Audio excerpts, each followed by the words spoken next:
Ladies and gentlemen, my name is TotalBiscuit. I'm here to ask and answer one simple question. WTF is Firewatch?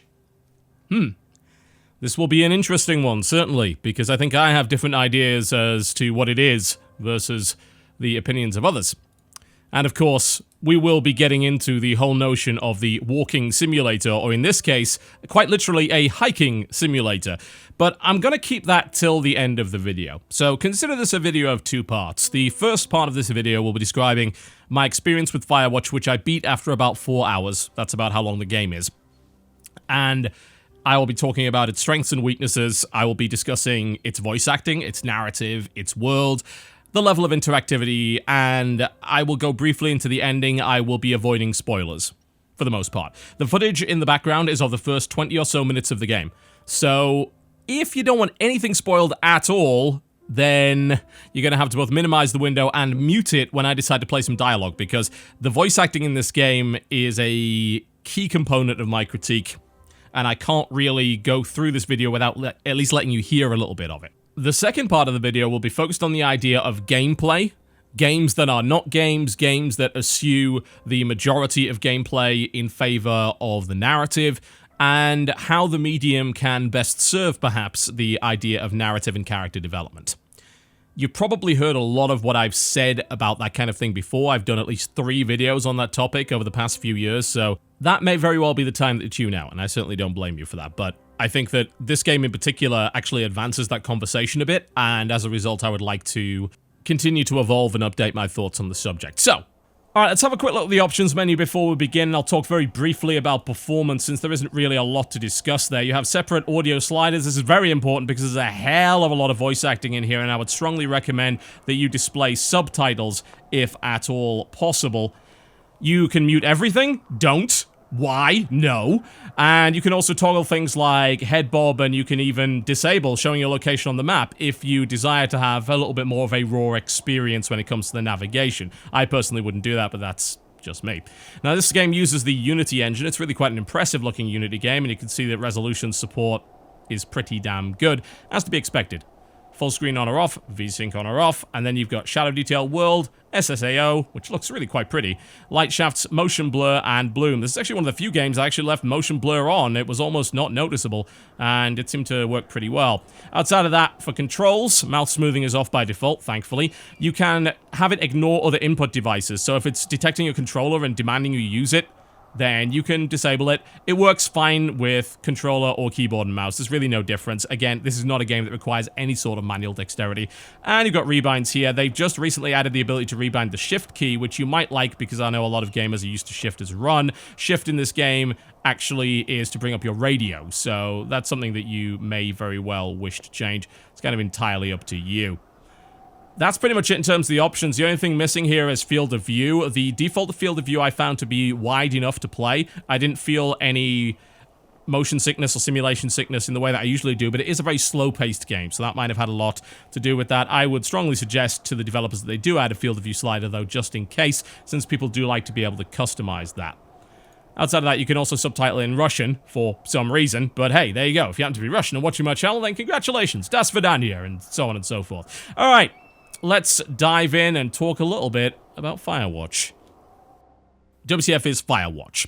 It is a narratively focused adventure game of sorts, played from a first-person perspective in which you take the role of a member of the Firewatch.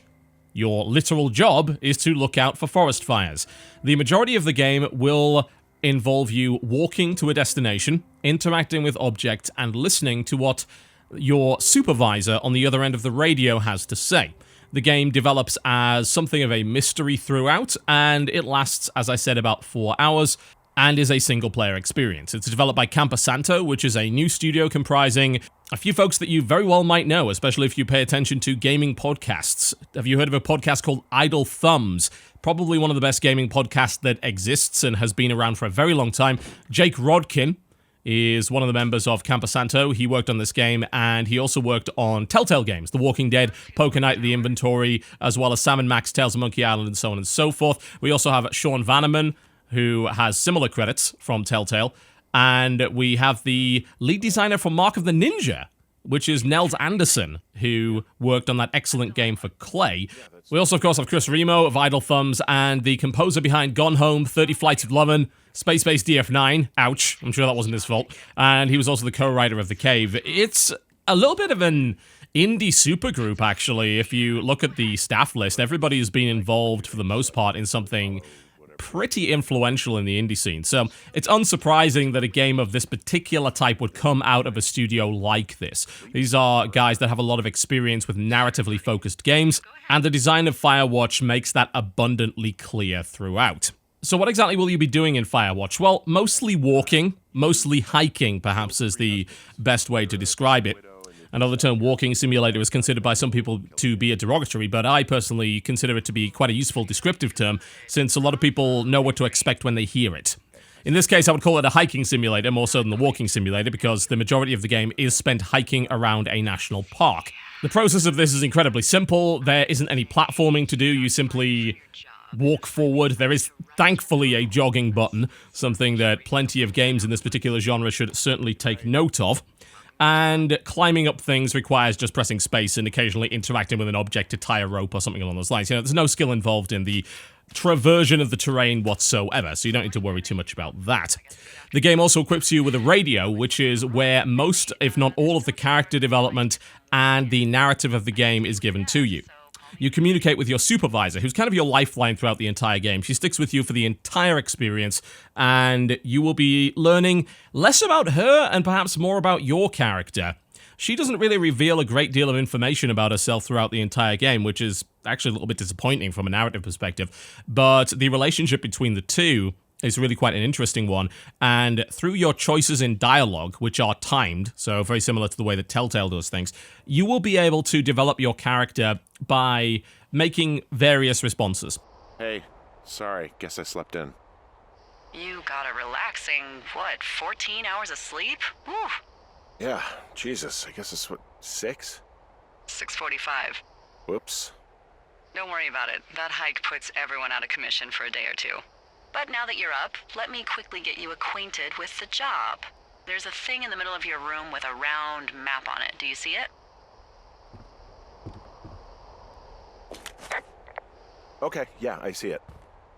This is the Osborne Firefinder, invented in 1914 by W.B. Osborne? You use this to spot, you guessed it, What the fuck? What is it? Nothing. You use this to... Oh, fuck me! Good God, language, lady. Out your west-facing window. Are you seeing what I'm seeing? Are those fucking fireworks?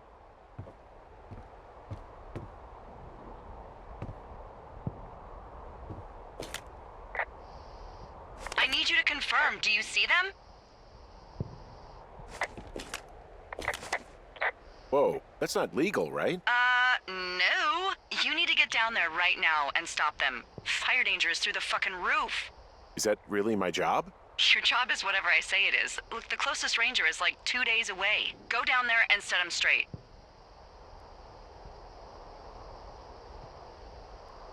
Like, kick the shit out of them sort of straight? No.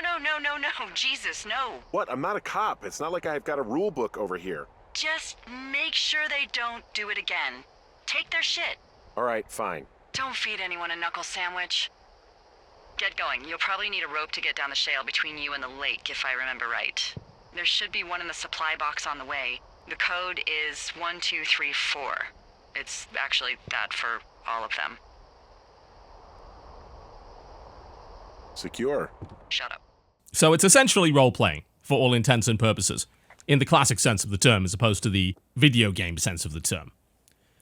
You will also be able to not answer at all, and the responses will have an impact on future dialogue, as well as the dialogue that you get immediately afterwards. However, they do not actually have any impact on the overall events of the game in any major way. Now, you can make the argument that by having a different response, you have already impacted the elements of the game. And we'll talk a little bit more about implied failure states and things like that later on in the second part of the video. But none of the things that you say will drastically affect the events of the game. They're all going to play out, and you're going to be going through a linear narrative. Now, this game is presented in the form of days. The days skip around quite a lot. And you start off during the first few days training and learning the ropes, quite literally. The game will skip ahead at times, and does so in actually quite a jarring fashion from time to time, and you will sometimes miss maybe a month out of the entire game just to keep the narrative going.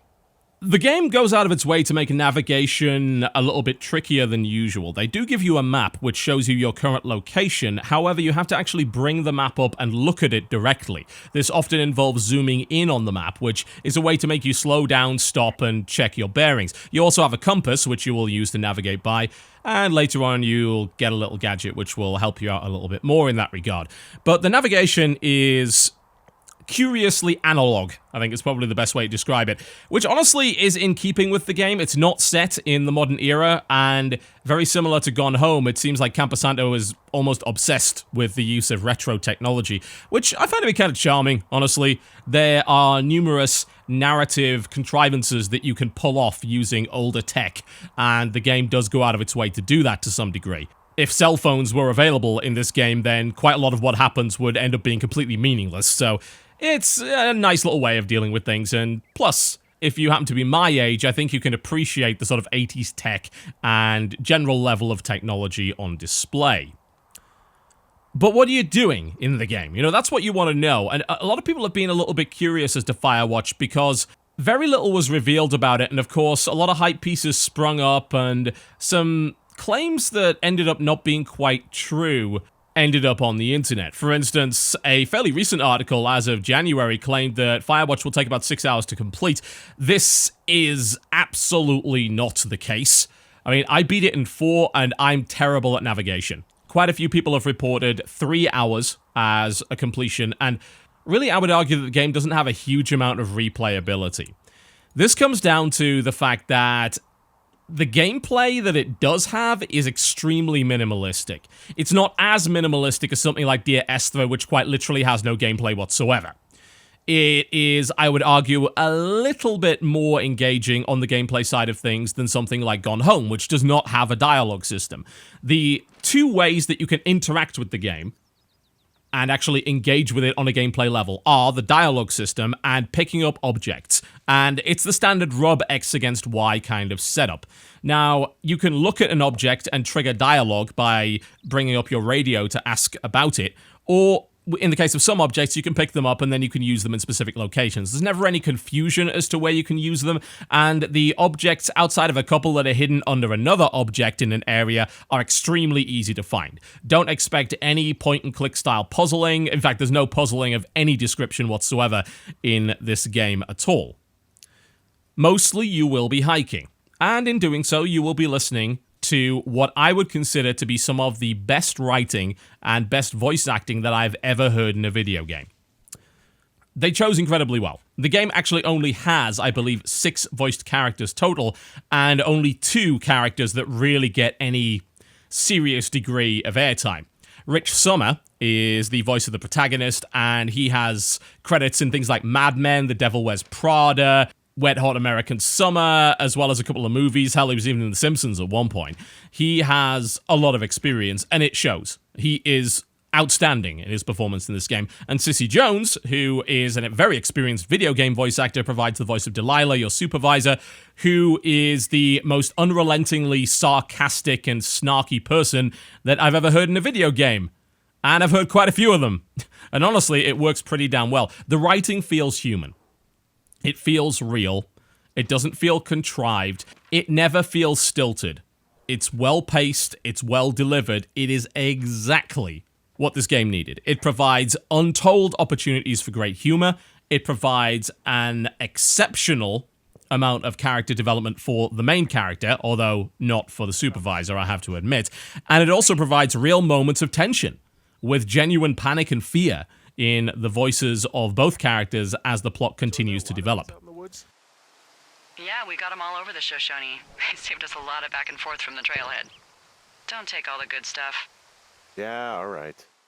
The idea that you can never see your partner, and yet your partner is really your only lifeline anchoring you into this otherwise completely empty world, is honestly what allowed me to persevere to the end of this. Because if that element was not there, I would have torn this game to shreds. And the reason is, it has very little actual gameplay. When people describe walking simulator, or a term that I like to use, which is interactive narrative, they will often criticize it because all you're really doing is walking through the world and seeing what it has to offer. Most of these games have either no gameplay systems whatsoever to interact with, or very, very minimal gameplay systems. This game has very minimal gameplay systems. Thankfully, one of the gameplay systems it does have, the dialogue system, provides an almost endless supply of really great writing. And I was willing to continue to move on to hear the next piece of dialogue.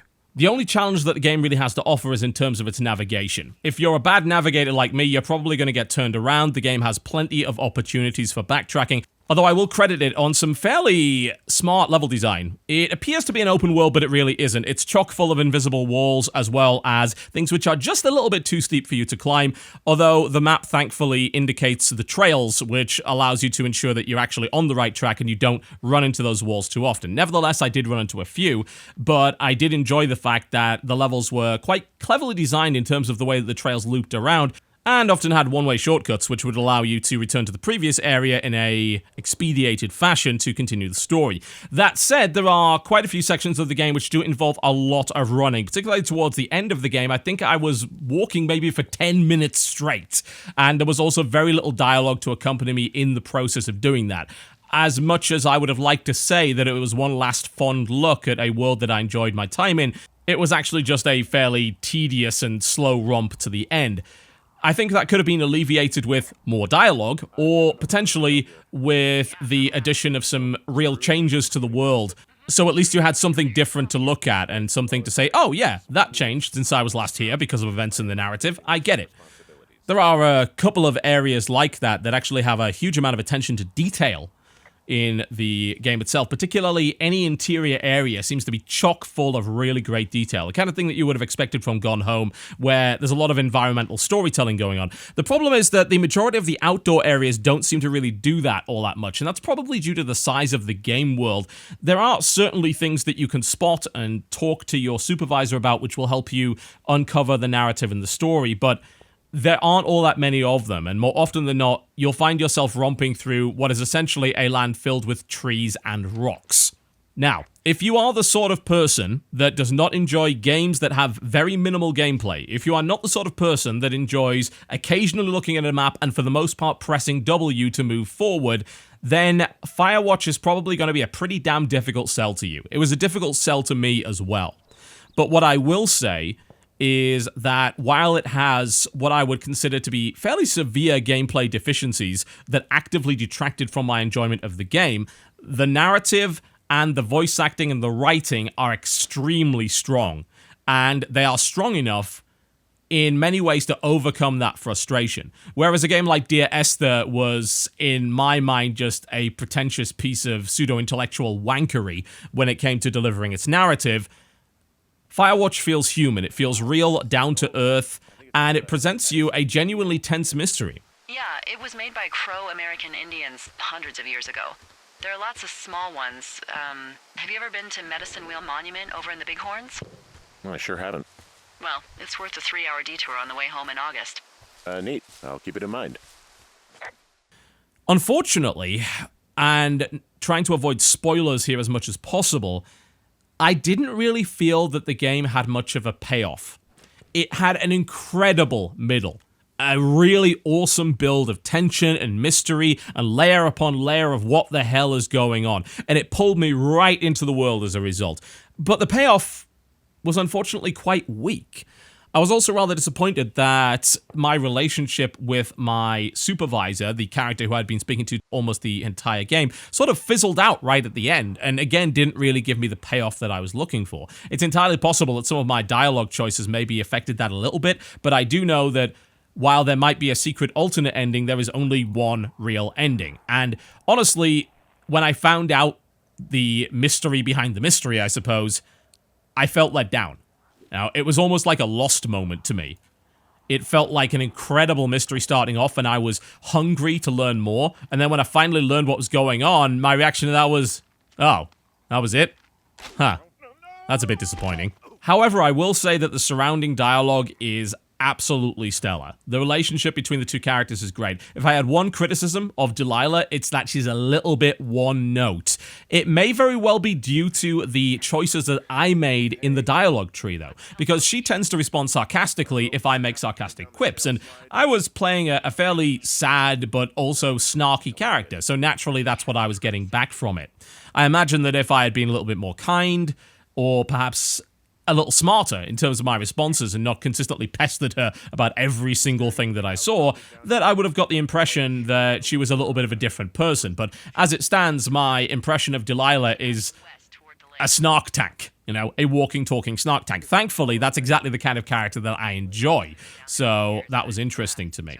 The question is, I suppose, what's the value proposition here? You're talking $20 for a game that is about 4 hours in length. For a lot of people, that is going to be a great deal to ask for something which is maybe not worth the price. It's going to be a much easier sell, I would imagine, if the price goes down in future, which it inevitably will. At $5 or even $10, I think this is a much easier sell.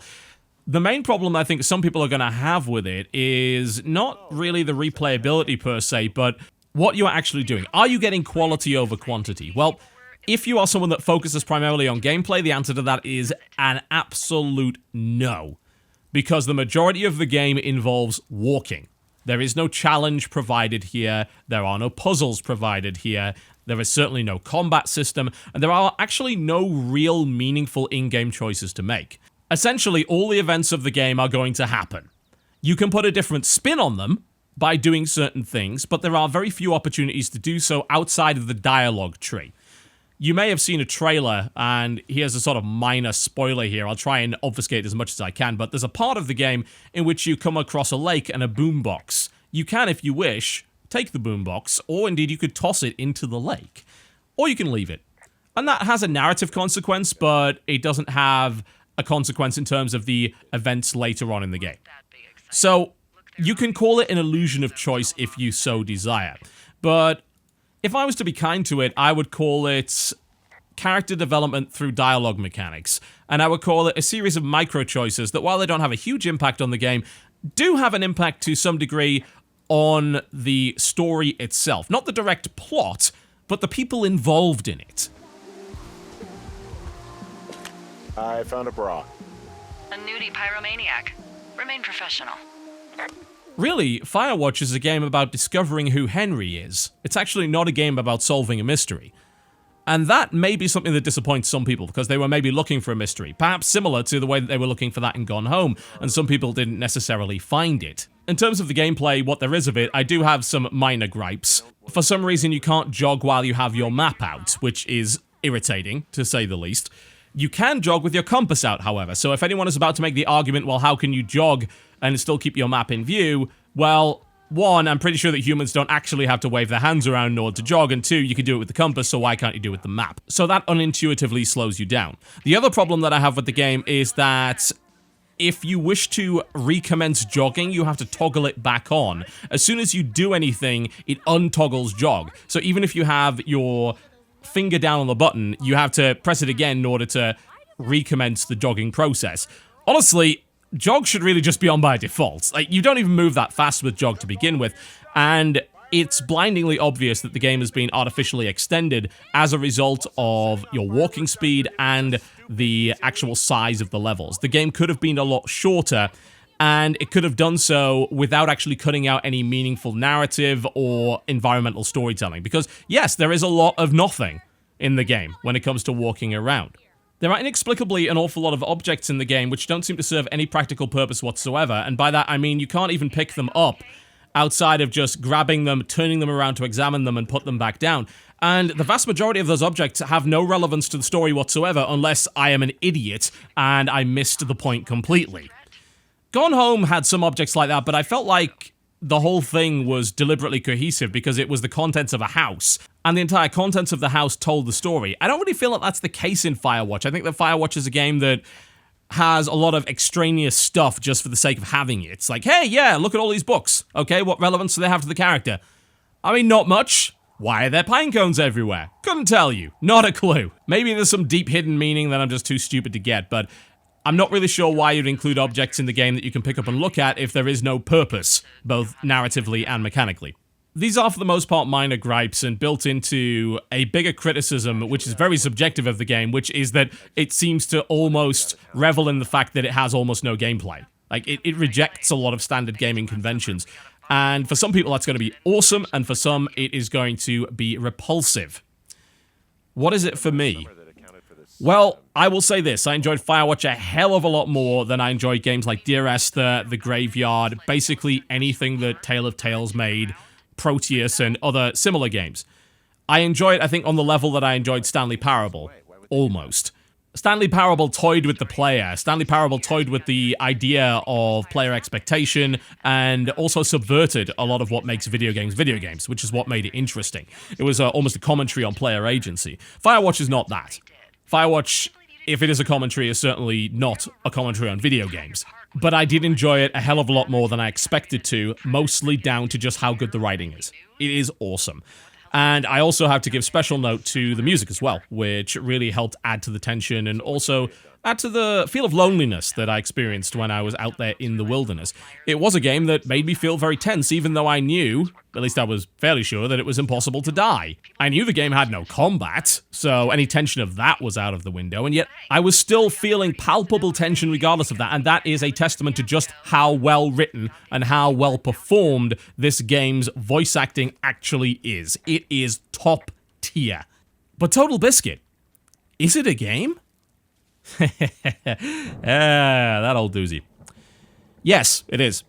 And here is why. So my definition of a game that I gave maybe about 2 years ago now is this. A game must contain a failure state in order to be a game. A game that claims to be a game which does not have a failure state is not a game. By failure state, I do not mean game over. Failure state, in the context of gaming, means the following.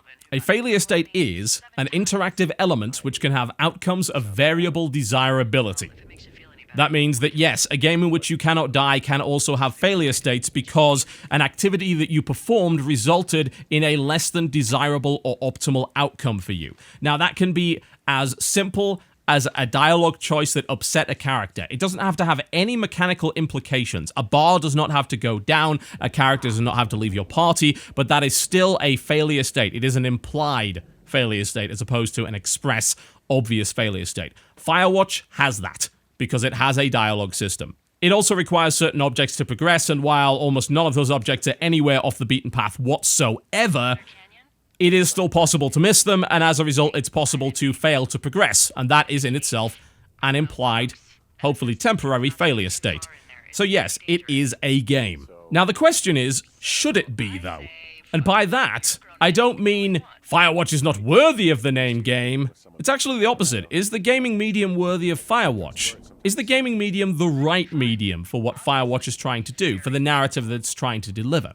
And in many ways, I would say that no, it isn't. The strongest moments of the game are in the interaction between the two main characters. And the game contains a significant amount of time in which you are not doing that, and you are traversing place to place with no other real narrative engagement. You could cut those bits out, and the game would be a more effective mechanism to deliver the narrative. In fact, you can cut out pretty much everything and just deliver the narrative. This game, to me, would have actually been better as a CG movie. This game, arguably, for quite a few people, is going to be very enjoyable to simply watch. And that's both a compliment and a bit of a problem. I mentioned in a previous video about Let's Play, I think that if you gain the same or roughly the same experience by watching a game as you do from playing it, then the game developer may very well have failed in creating an engaging experience for the player, because a game should allow you in some way to tell your own story.